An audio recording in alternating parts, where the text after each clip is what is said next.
credit of whatever good or bad upbringing that I'm giving to my child. Also, there's a very thin line. So what I'm trying to do to my child today is teach them the difference between right and wrong and not making choices for them. Unfortunately, we as children, we as parents, we make choices for our children. For example, my husband, he wanted to be a photographer, but his father wanted him to be a businessman. Too sad. So he's pursuing something that he's not passionate about. Similarly, a lot of times we make choices for our children and they're not able to deliver 100% because they do not, as you rightly said, they do not resonate that. They do not belong to what choice you have made. So it is very important to give your child that freedom because, as they say, teach your child to fish, then fish, give the fish in the hand. It is very important that they make the right choices because you will not be with them forever. And again, a very small example. So my daughter is 5-year-old, and I did fall in that trap for a bit. She's 5-year-old, she had just started going to school. She had some issues about social skills. So if she was going to school, she would not interact with her classmates. Or if any guests would come over, she would run to a room. So she was missing those social skills. Now, how as parents, we love to boast our children, you know, especially a 5-year-old, how she can talk and how she can interact, how she can come and shake hands and say hello. And I was falling into that trap because I wanted that out of my daughter, like all other mothers, that, you know, her daughter is very talkative, she can talk, she can interact. And I did consult a few child psychologists. I did consult a teacher. I didn't really get any answers. But at the end, I realized that she's one of the most intelligent child in the class. She's very, very observant. An artist, a scientist, a very observant child would usually not talk. So I needed to give her that space, and I had to, so I was getting that pressure from my mother and my mother-in-law and my friends. Why is your daughter like this? Why wouldn't she talk? I said, she talks when you go. She talks with me. It's not that there's a problem up there. It's just that she needs time to grasp those social skills, and I'm giving her that time. I had to stand alone and stand apart and isolate myself that no, I'm not going to put her in a public speaking class or a social skill class because I want her to be what she is. Social skills, of course, she can pick up much later. So, in short, I would just say that there's a very thin line when you're bringing up your children.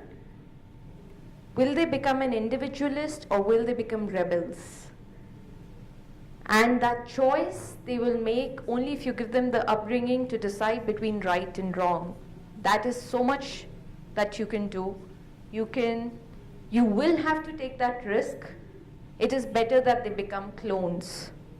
So I think that's what I would like to share, and if there are any questions, they're most welcome. There are a lot of mothers here. You're into parenting. Shichi, Nina, anything? Yeah, I have a question. Sure. What do you mean by that you tell them what is right and wrong? I mean, how do you, it's your right and wrong, right? Yeah, so for example, my daughter, everybody looks for logic. Even a 5-year-old looks for logic. So she doesn't, I'll tell you a very dirty habit that she picked up, I don't know from where, and she was enjoying it. She would dig her nose and she'll lick it. I mean, there's no, I mean, how, where?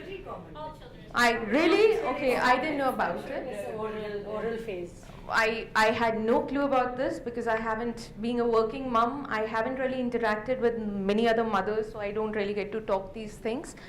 But I gave her the logic that there are germs, you're eating it, they're going in your stomach, you complain of stomachache, and then we have to go to the doctor, and then the operation, and then the injections. I'm okay with you licking it, I have no problem. She got the logic. Yeah. and she stopped licking it. 5 years is too young for logic. But you Once you understand the so child yesterday she psychology. was having only rice. So you know how living in the world of Maggie and biscuits and all these junk food, it is very difficult to convince her to have vegetables. She was having only rice. Logic, I'm talking about a 5-year-old logic. So I said, Seher, you're not having vegetables, and how will you become strong? No, Mama, the Didi has mixed the vegetables in the mixie and she's put it in the rice and she's given it to me. You know how we make the parathas for them, So she's giving me the logic that the vegetables are going in my stomach. You don't tell me the logic. So she has started talking that language, and somewhere in her mind she's analyzing it before actually, taking her decisions.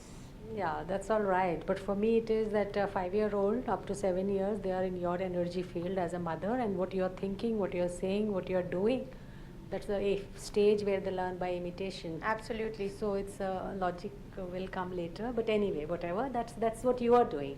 But as an audience now, right now, what Sure. I get from you and what I get from her are, like that as a mother, the topic that I came for, Sure. that a mother is more than a mother. I mean, and the pressure of that motherhood that we have on us, that It's too high.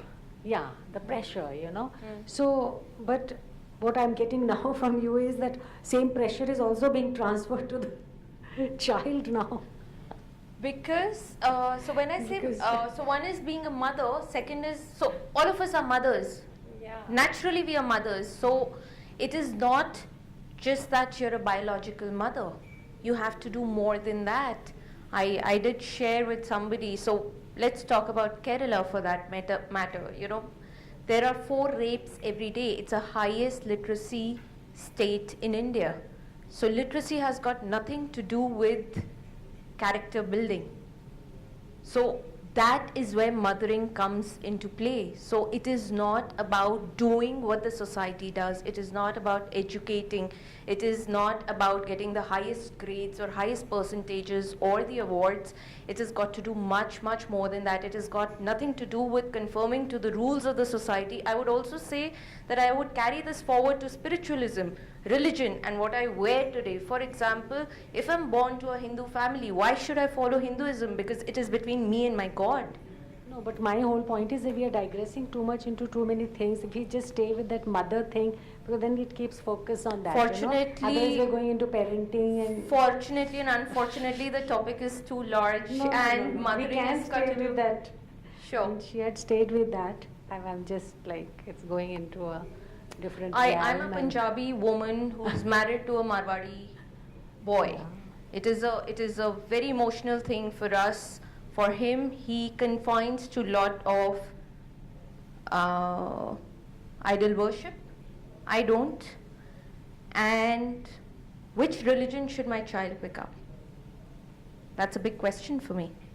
And it's got to do with a lot of So mothering. again, I'm saying we're coming to parenting, For me, it is like as a mother, who am I being as a mother? The pressure as a mother that I have, as a woman.